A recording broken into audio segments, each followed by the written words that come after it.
नमस्ते बच्चों। आज हम कक्षा 8 विषय हिंदी पाठ्यपुस्तक बसंत के अध्याय 6 भगवान के डाकिए का अध्ययन करेंगे। बच्चों, आप यहाँ पर यह चित्र देख रहे हैं। इसमें एक पक्षी कबूतर अपने पंजों में यह पत्र लेकर उड़ रहा है। तो बच्चों, पुराने समय में कबूतर डाकिए का काम करता था। मेरा नाम ब्रिज सुंदर शर्मा, मेरे साथ हैं अरुणा अरोड़ा। तो आइए बच्चों, अध्ययन शुरू करते हैं। पाठ सारांश। प्रस्तुत कविता में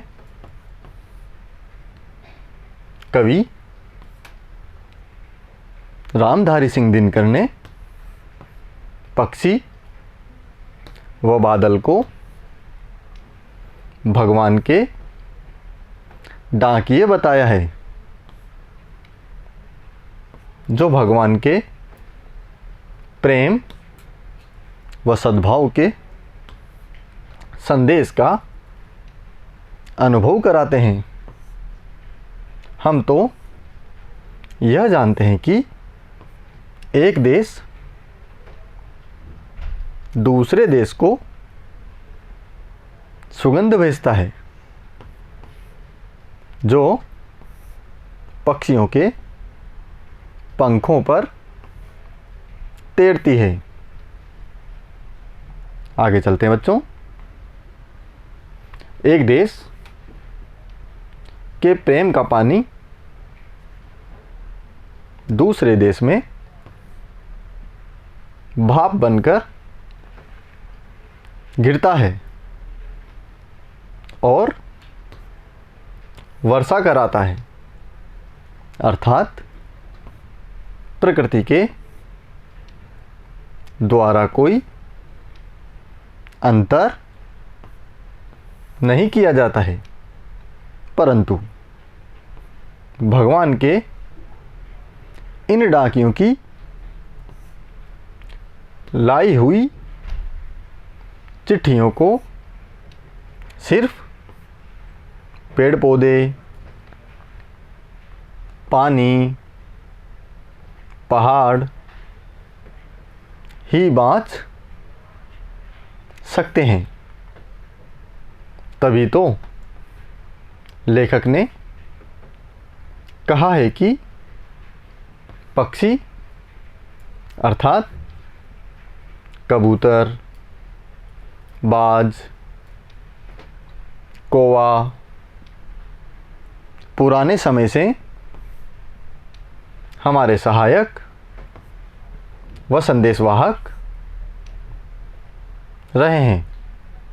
बच्चों, आप यहाँ पर यह 3 चित्र देख रहे हैं।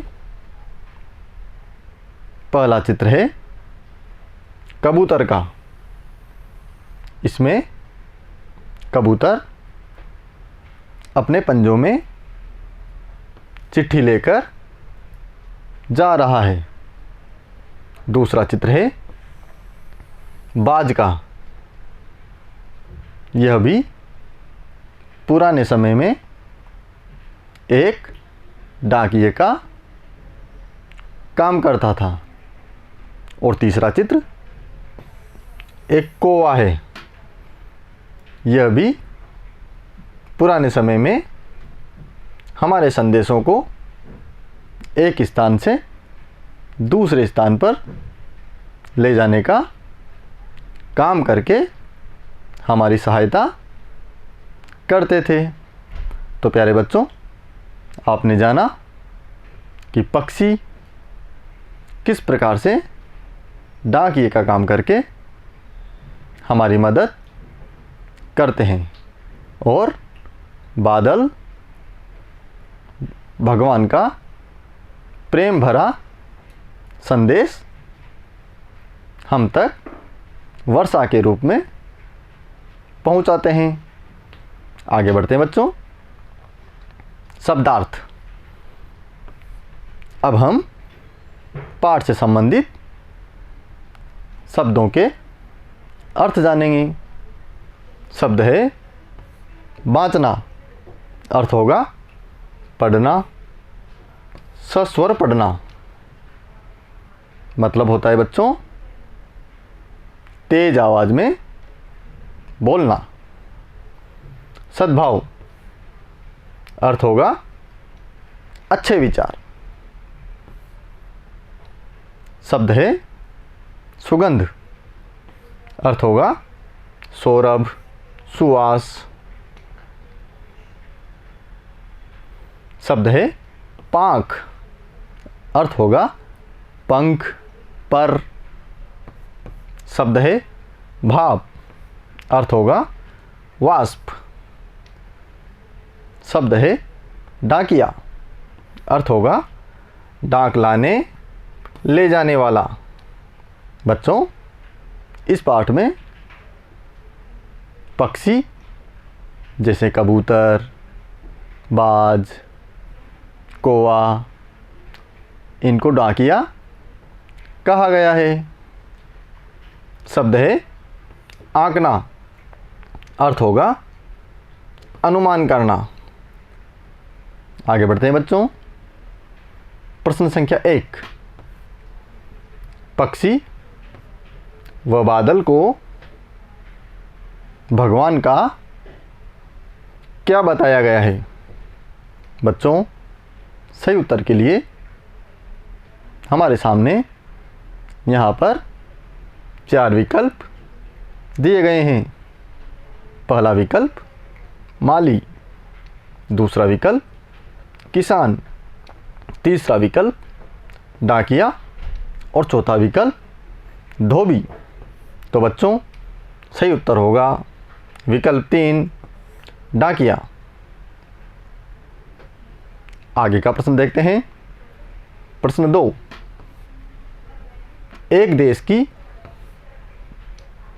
धरती दूसरे देश को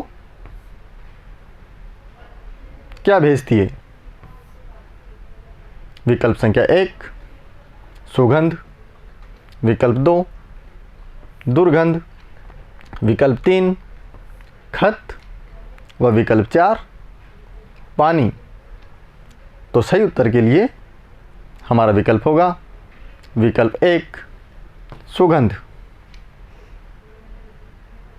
आगे का प्रश्न देखते हैं।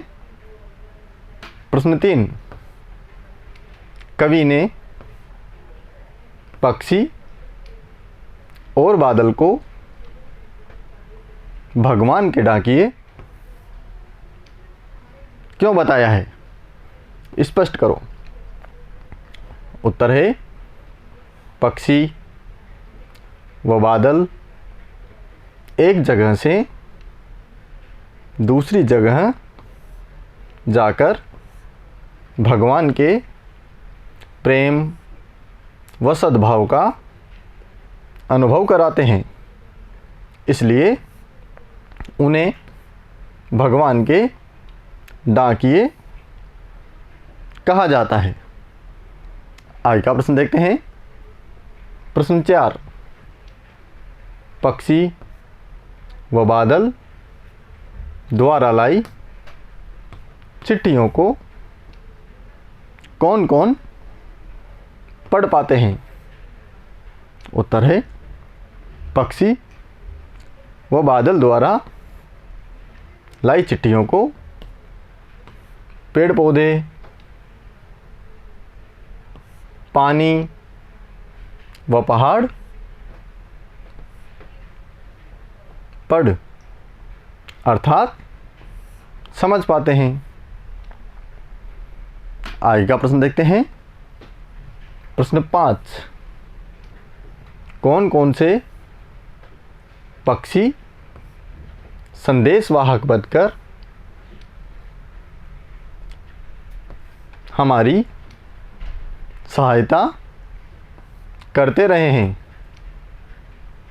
उत्तर है कबूतर, बाज व कौवा संदेशवाहक बनकर हमारी सहायता कर रहे हैं। तो प्यारे बच्चों, इस प्रकार से आज हमने यहाँ पर पाठ 6 भगवान के डाकिए का अध्ययन किया। पाठ का सार, शब्दार्थ एवं प्रश्नोत्तर यहाँ जाने। आप लोग घर पर रहकर इस अध्याय को बार बार पढ़ें एवं अभ्यास अवश्य करें। धन्यवाद।